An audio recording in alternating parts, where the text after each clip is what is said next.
In the 1999 film Fight Club, Brad Pitt's character dumps a skin-searing powder onto the hand of the character played by Edward Norton. "This is a chemical burn," Pitt's character explains. "You can run water over your hand and make it worse, or you can use vinegar to neutralize the burn." While the scene is dramatized, to put it mildly, experts say that the chemical science it depicts is more or less accurate. The basic material he puts on his hand is lye, and he neutralizes it with vinegar, which is acidic, says Adam Friedman, MD, a professor and interim chair of dermatology at the George Washington University School of Medicine and Health Sciences. "And it's true that when you get extreme shifts in the skin's pH, that can disrupt every function of its biology. Chemists use the pH scale, which generally ranges from 0 to 14, to measure acidity. Something that has a pH below 7 is termed acidic, while something with a pH above 7 is basic or alkaline. A pH of exactly 7 is neutral. The H in pH refers to hydrogen ions, which the scale measures. But the origins of the P are murky. Throughout the human body, pH is tightly regulated. In the stomach, digestive enzymes produce a highly acidic environment, which facilitates the breakdown of food. Meanwhile, the top layer of the skin functions best in a mildly acidic state. In these places and just about everywhere else, even small disruptions to the body's pH can lead to major trouble. But while adjusting the skin's pH may be beneficial in some cases, experts say attempts to balance or regulate the body's internal pH is likely fruitless. pH in the skin, in its purest and most normalized form, is acidic, Friedman says. This acidity encourages the healthy turnover, repair, and maintenance of the skin cells. But in someone who has eczema, for example, the skin tips toward a base pH. This interferes with the normal function of the skin's cells, which contributes to the development of dry, flaky, and red patches of skin, he says. Acidity also affects the health of the skin's microbiota, Friedman says, referring to the billions of microscopic organisms that live on the surface of the skin and help form its protective barrier. When the skin's pH levels are out of whack, this can encourage the growth of some bacteria over others, which can leave the skin vulnerable to breaches or infections, he explains. A lot of skin care products tout the ability to regulate pH, and these claims are true, Friedman says. For example, many eczema creams utilize acidic ingredients like lactate and urea or buffering agents like colloidal oatmeal to restore the pH required for proper repair and new cell formation. But in some cases, products can also interfere with the skin's pH levels.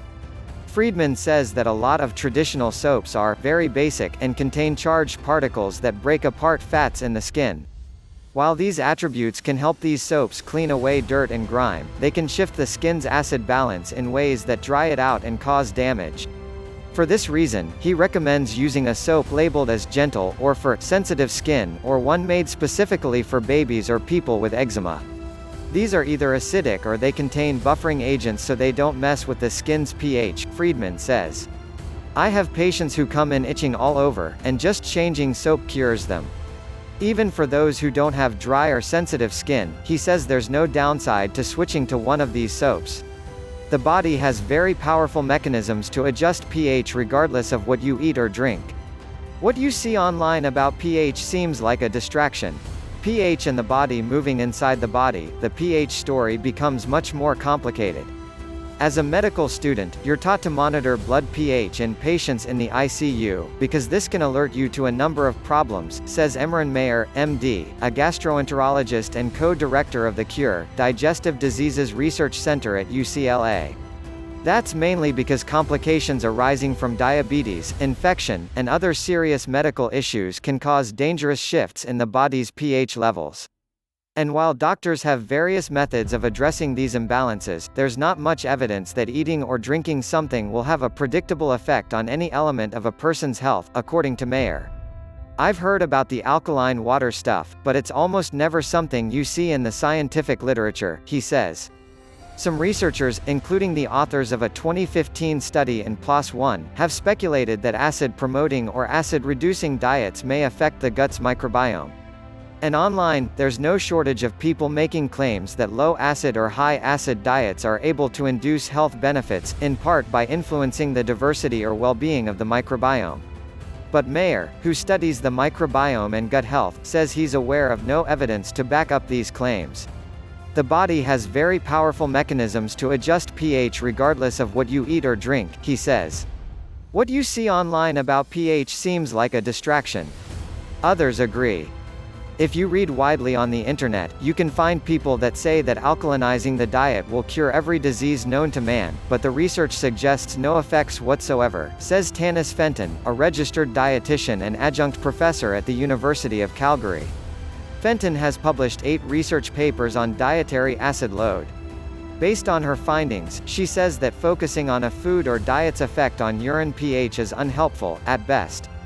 The alkaline water promotions are simply marketing, she says. There's no good evidence it does anything.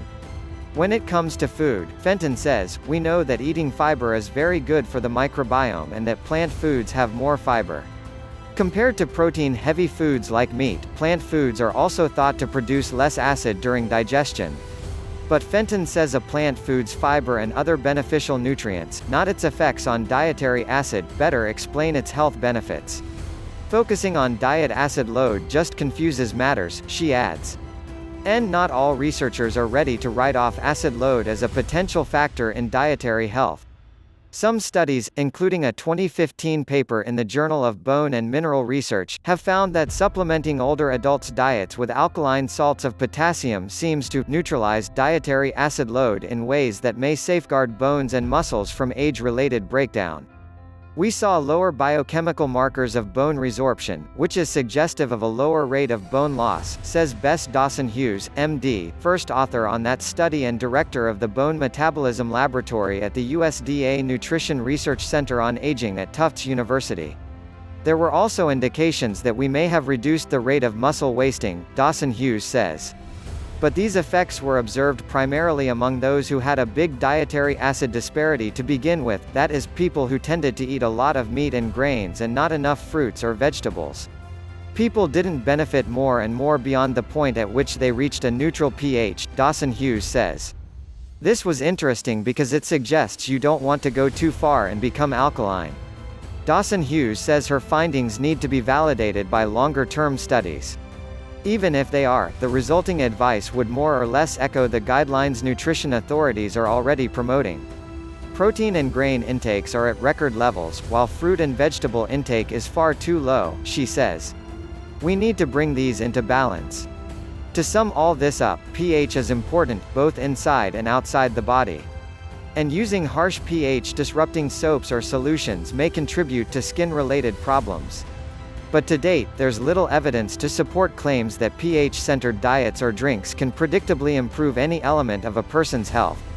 We know which ingredients make foods healthy, Mayer says. I have not seen any data that suggests focusing on pH leads to any beneficial effects.